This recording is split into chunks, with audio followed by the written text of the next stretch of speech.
Assalamualaikum warahmatullahi wabarakatuh. Alhamdulillah wassalatu wassalamu ala Rasulillah wa ala alihi wa ashabihi wa man wala ma ba'du.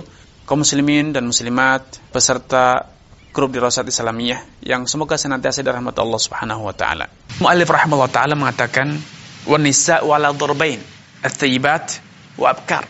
Fal bikru yajuzu lil ab wal jad ijbaruha ala nikah. Wa thayyibu la yajuzu tazwijuha illa ba'da bulughiha wa idniha. Bahwa wanita itu ada dua model. Yang pertama janda dan yang kedua adalah gadis atau perawan. Kemudian setelah memberikan pembagian wanita, menyampaikan pembagian wanita menjadi dua kelompok ini, al-muallif al-imam Abu Syuja menyatakan bahwa al-bikru, wanita yang perawan, yaitu semua wanita yang belum pernah menjalani akad pernikahan, belum pernah dinikahi. Fal bikru yajuzu lil ab wal jad ijbaruha. Maka wanita perawan, wanita gadis yang belum pernah dinikahi, boleh dinikahkan dengan paksa oleh ayah dan kakeknya. Ayah dan kakek yaitu ayahnya ayah. Adapun kakek yang merupakan ayahnya ibu, maka ia tidak bisa menjadi wali.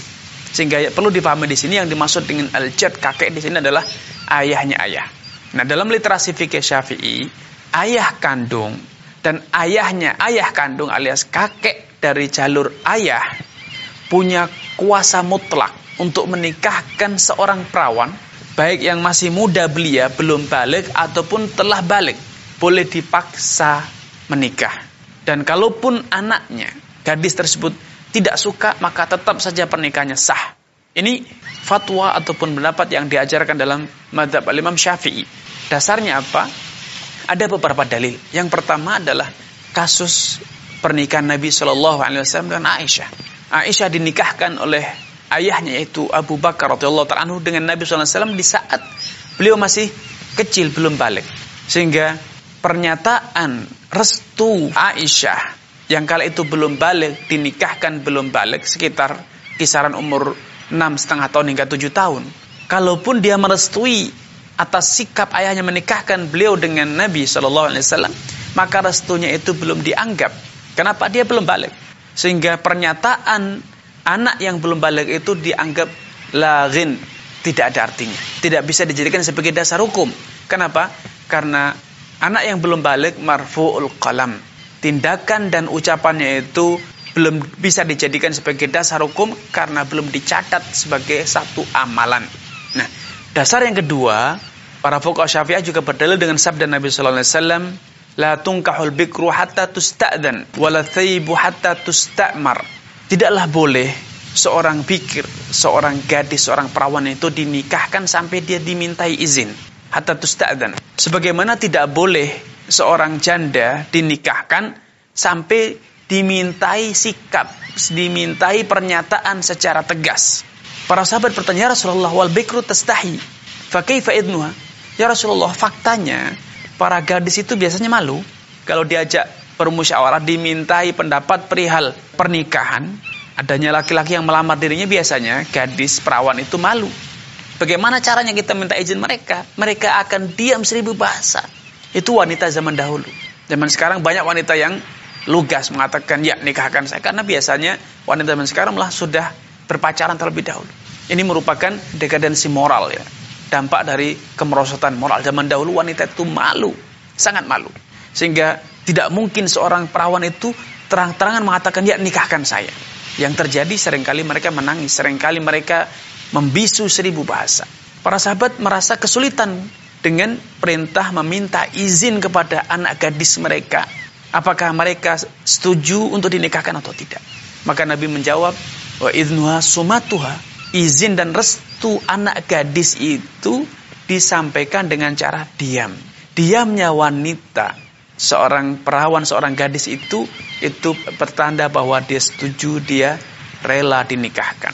Sehingga adanya pembedaan, Nabi membedakan antara perawan dengan janda, bahwa janda harus betul-betul tegas, lugas menyatakan restu bahwa dia setuju. Maka Nabi menggunakan kata tustamar, dimintai perintahnya. Sehingga seorang janda ketika dimintai izin untuk dinikahkan, dia harus mengatakan, ya nikahkan saya, ya saya setuju, ya lakukan. Tetapi bagi gadis, maka gadis itu diam. Nah, Imam Syafi'i memberikan satu analisa. Diamnya wanita itu, apalagi diamnya seorang gadis, itu memiliki banyak alternatif, banyak kemungkinan. Bisa karena takut, bisa karena malu, bisa karena bingung, bisa karena segan. Sehingga tidak bisa dijadikan sebagai acuan final, acuan yang konkret bahwa gadis itu setuju. Apalagi secara de facto Abu Bakar saja menikahkan putrinya yang belum balik tanpa meminta restu. Sehingga ini menjadi dasar bahwa gadis boleh dinikahkan baik dia masih kecil ataupun sudah mencapai umur balik, dinikahkan dengan paksa. Oleh siapa? Oleh ayahnya ataupun oleh kakek, yaitu ayah-ayahnya. Adapun wali-wali selain ayah dan kakek, misalnya kakak atau saudara, paman atau sepupu, maka mereka tidak berhak untuk memaksa seorang gadis, baik yang masih kecil belia belum balik ataupun sudah balik. Mereka tidak punya kuasa untuk memaksa. Kenapa? Karena status kewalian mereka itu tentu jauh dibanding status kewalian seorang ayah ataupun kakek. Kasih sayang mereka kepada si gadis tersebut tidaklah sesempurna kasih sayang seorang ayah kandung. Karena itu, dalam rangka memproteksi, melindungi hak dan juga menjaga kemaslahatan gadis tersebut di kemudian hari, maka mereka, para wali-wali selain ayah dan kakek, tidak diizinkan untuk memaksa gadis itu menikah. Nah, ini pendapat yang diajarkan dalam mazhab al-Imam Syafi'i. Dan tentu masalah ini termasuk salah satu permasalahan yang diperselisihkan di kalangan para ulama. Dan insya Allah pada sesi yang akan datang saya akan sampaikan dengan izin Allah Subhanahu Wa Taala pendapat yang lainnya yang berbeda dengan pendapat yang diajarkan dalam mazhab al-Imam Syafi'i. Sampai di sini perjumpaan kita, kurang dan lebihnya saya mohon maaf. Bila itu hidayah. Wassalamualaikum warahmatullahi wabarakatuh.